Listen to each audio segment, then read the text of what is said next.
Some of you know that my family spends summer vacations together at a lakeside cottage way south of here. Some people say it's really Massachusetts, but I assure you it's Maine, near Sanford. My whole family is there over the course of every summer. Cousins and grandparents and aunts and uncles, and even my brother John and his son Gabriel.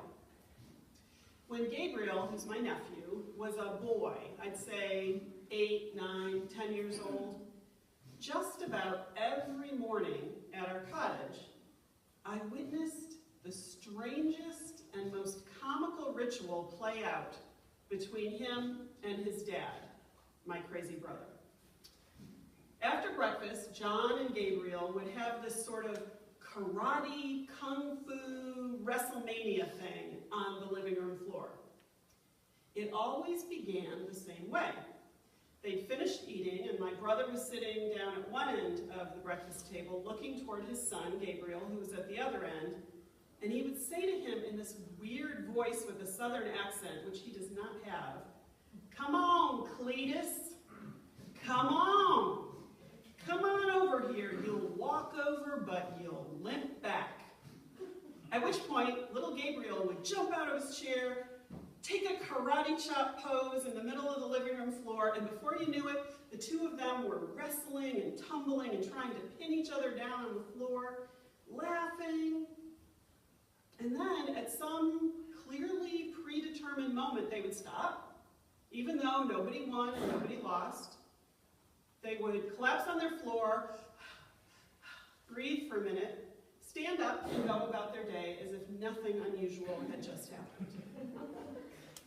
My sister-in-law at the time would just shake her head and look at me with some amusement and bewilderment and say, "I do not know why your brother does this. I just don't get it." Well, what I did not understand was why my brother kept calling Gabriel Cletus, and why he always started the wrestling match with the same words, "You'll walk over, but you'll be limping back." For me, as a clergy person, those words reminded me of the lesson that Sarah read from Genesis today about Jacob and his wrestling match with God and the wound that he got that caused him to limp for the rest of his life.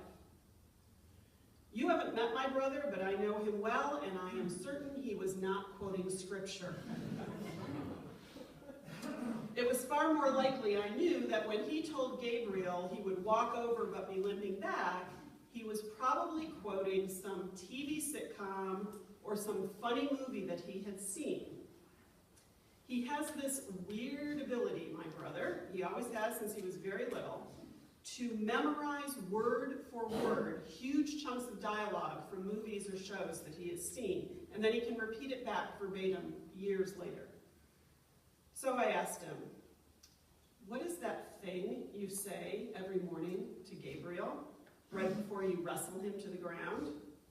And he looked at me like I was dumb as a bucket of hammers, and he said, "It's from the Eddie Murphy movie, Nutty Professor. Haven't you ever seen it?" And then, of course, he proceeded to tell me the whole scene, word for word, acting it out as he went.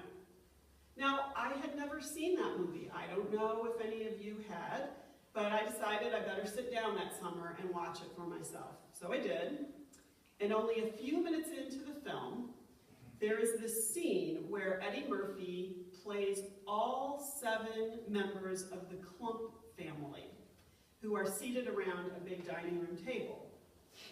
And during supper, they argue and they fuss at each other while they are eating huge amounts of gravy-laden, deep-fried food. At one point, Cletus Clump, the patriarch of the family, gets annoyed at his elderly mother-in-law, and he looks down the table at her and announces, "I would like to volunteer to take this old bird out of her misery." At which point his wife says to him, "Cletus, don't you dare say something like that about my mama." And then Grandma pipes in. She's got a knife in one hand and a fork in the other. Remember, this is Eddie Murphy, right, in drag as a little old lady saying, "No, you ain't got to protect me from Cletus. Come on, Cletus, come on over here. Come right here. can't you? Sure you can. I'm warning you, though. You're going to walk over, but you're going to limp back. You'll walk over, but you're limping back. Don't you let my gray hair fool you. I won't go easy on you, you knucklehead. So my brother, true to form, got his cottage breakfast routine not from the book of Genesis, but from Eddie Murphy and the Clumps.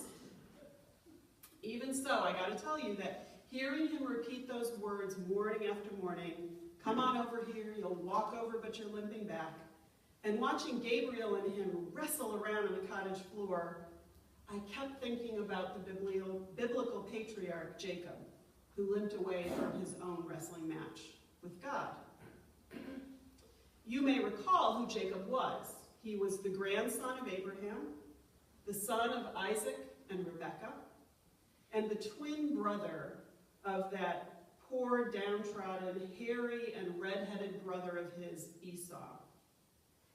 He was named Jacob, and in Hebrew that means grasper or supplanter, because he struggled with his twin brother even when they were still in the womb. And when they were born, they came out Esau first, so he was the firstborn, Jacob hanging onto his foot as he was coming out of their mother. And throughout their childhood together, Jacob struggled with being in second place. He was so jealous of everything that Esau would get as the firstborn son. In fact, in their teen years, Jacob tricked Esau into trading him his inheritance for a pot of cooked vegetables. And when their father lay on his deathbed, Jacob actually dressed up like his brother, put Esau's clothes on, and strapped some goat skin to his arm, so that when his father, who was blind and near death, would feel the hair on his arm, he'd think he was Esau, and give him the blessing that really should belong to Esau and not to Jacob at all. After that, Esau wanted to kill his little brother. So Jacob had to run away to another country, where he lived with his uncle Laban for nearly 20 years. But you know what? A leopard doesn't change their spots that easily, and as the years passed, true to form, Jacob continued his career of manipulation and con jobs, and eventually he made his uncle so angry that Jacob had to go on the run again. This time he took all his wives and his livestock and his children with him. And for some reason, he decided the place to go was back home. He headed for home, hoping that maybe 20 years was long enough that Esau would forgive him. But as he neared the family homestead, he decided he'd better hedge his bets. So the first thing he did was send herds of cattle and camels and donkeys and goats on ahead as gifts, hoping that might help Esau forgive him. And then he sent his wives and his children out ahead of him, thinking Esau would be nicer to them than he would be to him. And that's where we meet up with him in today's lesson. It's the night before he's going to have this big reunion with his brother.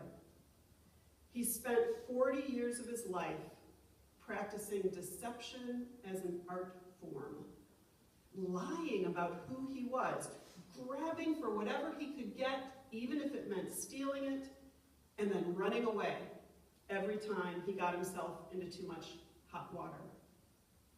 And now, after sending everything he owns and everyone he loves on ahead of him, he remains behind, all alone, on the banks of a river, anxious, worried, uncertain about what tomorrow will bring.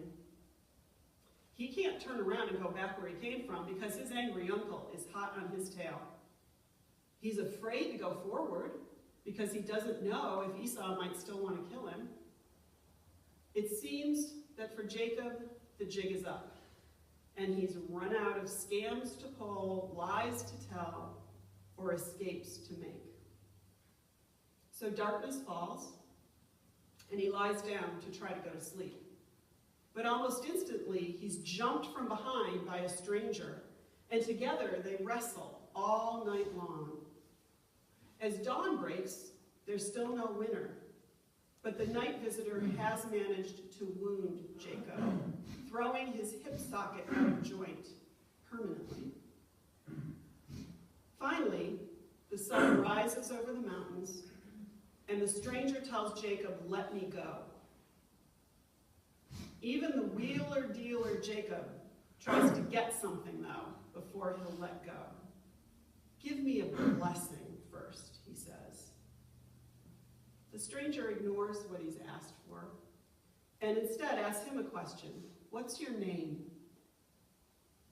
Remember, that's a loaded question for this guy, right? Jacob has said he's other people for most of his life. But this time, he's exhausted. He knows he has nowhere left to run or hide. And for once in his life, he tells the truth. "I am Jacob." Literally in Hebrew, he says, "I'm the grasper.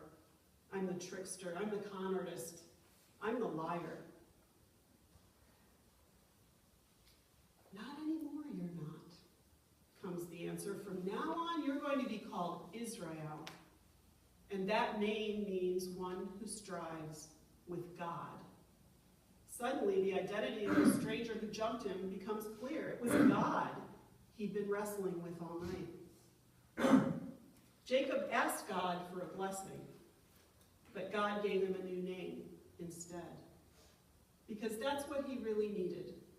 He needed a second chance, a fresh start, to see himself not as the same old snake oil salesman he'd always been, but as a new creation. Now, Jacob wants to be absolutely sure that this guy he's been wrestling with all night really was God. So he asks, "And what's your name?" Once again, God being God, the stranger doesn't give him what he wants, which is an answer to that question. This time, he does give Jacob a blessing. And with that, he vanishes. He's gone. Jacob is left alone. And in this crippling victory that he's just had, he's gotten some new power and a new weakness. He gets up, he brushes himself off, and he limps across the desert toward his reunion with his brother Esau. To put it in the inimitable words of Grandma Clump, Jacob walked over to wrestle God, but he limped back. It's interesting that this story is the only place in the whole Bible, Old or New Testament, where the word wrestle appears. But Jacob isn't the only person who's ever wrestled with God. You and I know that, don't we? We know that all of us, at one time or another in our lives, have a dark night of the soul, or 2, or 3, or 20, when we can't go back where we came from. We're terrified of what lies ahead. And we must wrestle with God alone until daybreak. That's certainly been true for me, I have to say, during my recent adventures in oncology. And like Jacob, we too are changed in profound ways when we wrestle with God. We may indeed walk over to face God, but inevitably we limp away, changed forever by those encounters and blessed by a powerful new name, no longer trapped by those old identities of ours, those old fears, those old sins. Admittedly, this picture of God as a stranger who jumps you in the night from behind and wrestles you, it's not what we think of very often when we think of God. It's a far cry from what I like to call the Hallmark card version of God. And it's true that an encounter with this wild, untamed God who struggles with us in the night, it can hurt us. It's wounding to come face to face with ourselves, to take such an honest account of who we've been in our lives, to say our real name out loud. So like Jacob, we emerge from that encounter with a battle scar. But I imagine that the way an almighty God wrestles with us is probably a lot like the way my brother wrestled with his little 9-year-old son. I mean, he was a little kid, and my brother is big and strong. He could have overpowered him in an instant. He could have slammed him to the ground and pinned him there without mercy, but he would never do that because he loves him. He would never hurt him just to show that he was the stronger one. He exercised restraint all those sunny summer mornings at the lake. And he let that little boy struggle to test his own muscles, all the while really keeping him pretty safe within his much stronger arms. Every wrestling match with God is mysterious. It's wounding, and it's transformative. Our goal when we enter the ring can't be to win, because no one's going to win against God. Instead, I think our goal has to be like Jacob's. It's to endure, to be tenacious, and to hang on for dear life through that long, dark night. Because if we do endure, we emerge from the struggle a cripple with a blessing. As Christians, that idea of being a cripple with a blessing takes on especially deep meaning, as we are people who follow a wounded healer, right? None other than the crucified Christ. Now, in a moment, each one of us is going to be called forward to encounter God at this Peniel, which means in Hebrew, the place where you strive with God and see God face to face. It's the name that Jacob gave to the place where this wrestling match took place. In the sacrament of the Lord's Supper, we too see God face to face. Perhaps, as each of us prepares to stand and walk toward that altar, if we listen closely enough, we might be able to hear God whispering, come on over here. I'm warning you though, I won't go easy on you, you knuckleheads. You'll walk over, but you're limping back. May it